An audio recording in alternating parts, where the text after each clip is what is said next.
10 mars 1913, le jour où Camille Claudel est enfermée dans un asile. Par Frédéric Lévineau, journaliste au Point. Lors de sa séparation avec le sculpteur Rodin en 1898, Camille Claudel s'installe dans un atelier de l'île Saint-Louis à Paris. Livrée à elle-même, elle reçoit de moins en moins de commandes. Ses factures s'accumulent. Elle y voit une vengeance de Rodin. Elle glisse lentement dans la paranoïa. Elle ne fait plus confiance à personne, ne sort plus. Son atelier devient un capharnaüm où ses sculptures, le plus souvent brisées, gisent sur des monceaux d'ordures. Elle multiplie les déclarations agressives et scandaleuses. La folie la guette. Seul, son père la protège encore. Mais quand celui-ci meurt en mars 1913, sa mère fait immédiatement rédiger un certificat d'internement par un médecin.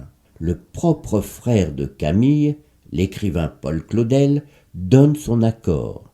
Lui qui avait entretenu un rapport fusionnel avec sa sœur. Était-il devenu jaloux de son talent ou avait-il peur de plonger dans la même folie? En tout cas, le 10 mars 1913, un fourgon hippomobile s'arrête devant l'hôtel particulier où loge Camille. Comme celle-ci a barricadé la porte, les deux infirmiers musclés passent par la fenêtre. Ils trouvent la sculptrice crasseuse au possible parmi ses chats. Elle paraît 10 ans de plus que ses 48 ans. Elle hurle, ne se laisse pas faire. Mais les infirmiers finissent par la jeter dans le fourgon qui prend la direction de l'asile de Villévrard à Neuilly-sur-Marne.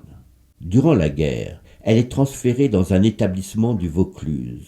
En 1919, elle a retrouvé suffisamment son équilibre mental pour être libérée, mais sa mère s'y oppose de toutes ses forces. Camille a beau la supplier, rien n'y fait. Et après la mort de sa mère, c'est son frère Paul qui continue à la maintenir enfermée jusqu'à son décès en 1943, après 30 ans d'internement.